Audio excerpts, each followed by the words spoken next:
welcome to the next session. Integrating urban farming with urban planning is what we'll talk about.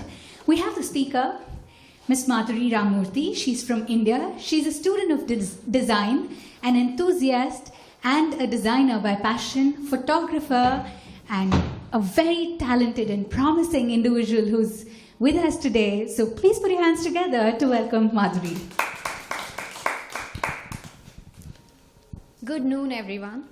Firstly, a very happy Women's Day to everyone. Today, I am talking about integrating urban agriculture with urban planning.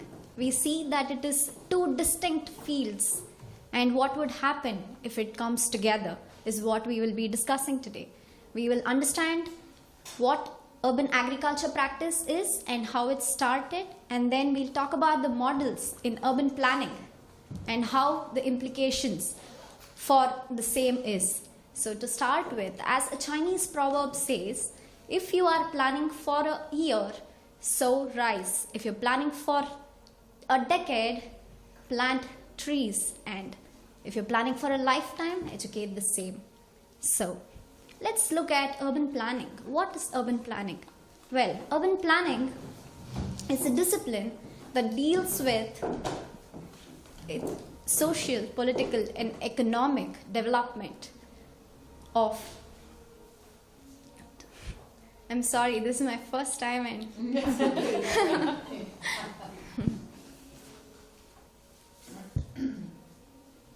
Okay, I'll repeat myself. Carry on comfortably. Okay. So, urban planning is a discipline that deals with social, economic, and political development in metropolitan regions, municipalities, and neighborhoods. And understanding the role of an urban planner is that he shapes patterns of land use and built environment in and around cities, and that is to solve and prevent challenges of urbanization.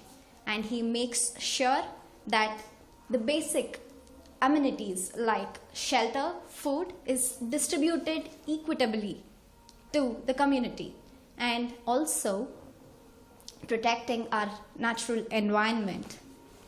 Well, the current world population is about 7.8 billion. It is expected to reach 9 billion by 2050, and there is going to be enormous demand for food, which could increase up to 6.6% by the end of 2050. So, around the world, agriculture accounts for 37% of land use, 34% of employment, 70% of water use, that's a huge amount, and 30% of emission of greenhouse gases. Well, and to talk about the limitations in our current food system is that the 1/3 of the food that is produced is being wasted, and our food is extremely rich in sugar, salt, meat, and fat, which will have an impact on our health and environment. And considering this, 1 out of every 3 people are malnutritioned. 600 million people suffer from hunger, and 790 million people are obese. We call our society an obesogenic environment, and this has to be addressed soon. Also, our natural resources are depleting by the day. So, sources of fresh water are running dry. 33% of soil is being degraded. And in the 19th and early 20th centuries, the major cause of death was actually cholera, infectious diseases like cholera, TB, and the way we actually defeated was through city design. We designed sanitation systems and clean water systems. And today, there are these other problems like obesity and type 2 diabetes, and addressing these is analogous to the past. So it is through city design that we can address these issues, that is public health, demand for food, and the protection of our natural environment. So, urban agriculture has always been practiced. What is lacking is the integration of that in our urban economy and policy models. And to talk about urban agriculture, it started with the Victory Gardens in USA, if you've heard of it. So the people were under crisis. They had to grow their own food to survive. They could not depend on anyone. So that's where it started. This was during the early 20th century. And later, there has been an evolution of urban agriculture, and there have been so many models. That is plot based, that is conventional. We have it in our backyard, we grow it in our backyard or front yard. And then that is one that is communally managed. So we have our communities taking care of longer plots together. And then we have demonstration gardens. This is not depending on the yield. This can include school gardens, institutional gardens, and this can be used for research purposes in institutions and things like that. In Hague, there are these greenhouses, if you know about. They export tomatoes to the world in a very large number. So there are these acres of land just for growing tomatoes. And then there is animal husbandry on a smaller scale that could include chickens, bees, goats, and pigs. And then there are these other technological improvements today, that one is vertical farming. So if you tell me that you have tasted the best carrot in 2000 in some part of India, and today you don't taste the same because of the depletion in the nutrition factor.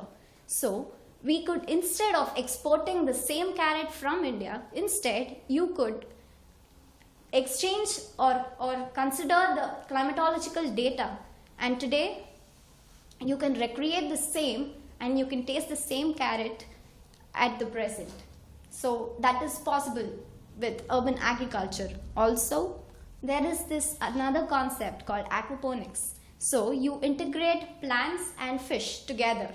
So the fish waste serves as nutrients for the plants, and the plant acts as a food for the fish. So there is this loop that is there. So these are some of the different models that are being followed in urban agriculture. So it is very popular in USA. It started back in 1920 with community gardens. Today it is a part of city design. Places like Dar es Salaam, Tanzania, they have integrated it in urban planning. So they are successful in doing so. And actually, urban planning has the potential to prosper in an urban settlement because of the prevailing demand for food, and then the reduction in the transport costs, and then abundance of resources and opportunities like employment, that is labor, that comes easy. And then we will talk about the different models in urban planning. So there are these 5 models, and let's look into the implications for urban agriculture with the same. So the very popular one is the ecological model. Ecological model is the most current among the environmental health and transport planners. It basically applies a systems view. So in this model,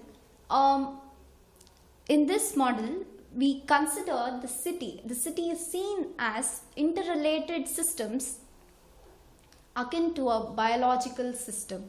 So the open spaces in cities could act as lungs to purify the pollutants in the environment.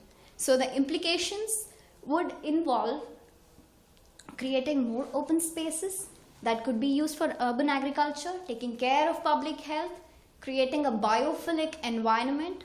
Biophilic is wherein you kind of recharge what is being depleting. Like it could be certain plants or species, like certain species of butterflies, bees. You can revive them, you can restore them. So ecological model is the most feasible one. So the implications again you can also manage the environmental nutrient and waste recycling. So you can use the resources right, because there's a lot of resources available in an urban settlement. And nutritional and health conditions can be monitored better in an ecological model. And urban agriculture could constitute a good use for terrated and open spaces. We have empty plots, empty buildings, which could be used for urban agriculture. And policies have to support these practices. And then city gardens, of course, they are beautiful. They beautify our city. And then there is this concept of new urbanism. Actually, urban planning claims that it is future oriented, very long term. It's a blueprint method wherein it is planned for another 50 years from now. So it fails in addressing the current social issues. New urbanism is actually followed in new cities that are being built today. So it is actually restricting urban agricultural practice. So it considers smaller plots inside cities. So it gives way for peri-agriculture, peripheral zones where agriculture can be followed, which is again more or less like the conventional one. But this does not encourage. And economic imperatives militate against urban agriculture. And then there is our collaborative and communicative model, just when we heard how innovation works. So in collaborative and communicative model, we bring in the stakeholders together. We kind of create a solidarity amongst them, and each of them have a voice of their own. So it is the leadership quality of a planner to bring out that in them. So the implication would give every person, every stakeholder, the equal power to practice urban agriculture and take it forward. Then there is the just city perspective. It is beyond the stakeholder policy. It is more about the participation of civil society. The governance is given to the civil society, wherein urban farmers take a stand, they come together and they can lobby the local authorities. Also, there is this other model. Urban agriculture doesn't stop here, but there's this other model that is the new life model. So this gives urban agriculture not only addresses the problems that I mentioned before, like world hunger, increasing demand for food, public health, and protecting the environment, but also creation of new institutions like poverty alleviation that can be looked into. And then there is discrimination in the communities. So when communities come in together, there is a sort of interaction between them, and community can build up better. And this is the new life model that we have to follow. And I want to conclude by saying it can be done if we are willing to do it. Thank you. Do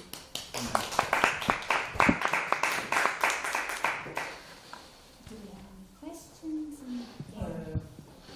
I have to go, but I want to say something. Oh, yes, please. They are calling us downstairs. Okay. Thank you. You very surprised me what you are telling. And we are doing here also in The Hague a lot of this kind of project, and we call here duurzaamheid, sustainability. And I will call my director and can see if I can contact you, because what you are telling, that is the future. I'm a farmer, huh? Right. I know how to do farmer works. And what we are doing here is, they are calling me. And they need me downstairs.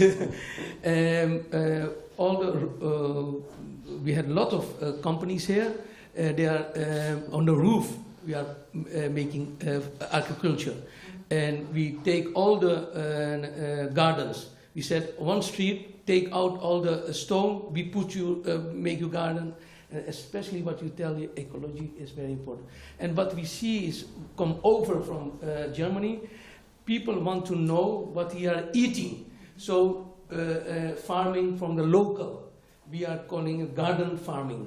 All those things we are doing here, and because people want to see, hey, is my neighbor who's, and so I trust my neighbor, especially when I say trusting. It very surprised me how, because I, as a farmer in 1960, we see all the progress. We start with ecology, then we start nutrition, then we come back again, biological, all those things. It's a cyclist. And if you are more older, then you know all the cycles, how it's happening. And you surprised me with your age that you had a lot of knowledge about that. Yeah. Thank you. I have to go downstairs. Thank you so much for joining us. Questions, any comments, any inputs? I want to thank you all for the encouragement. This was my first time talking in public, and I'm really grateful to all of you. Good job. Very well. Very well. Yeah. Do you want to say something? Well, yeah, maybe I should. I have been growing up in the city of Vienna in Austria, but then my parents bought a country house, a farmhouse, and we've been doing ecological farming for 50 years now. This is very famous in Austria.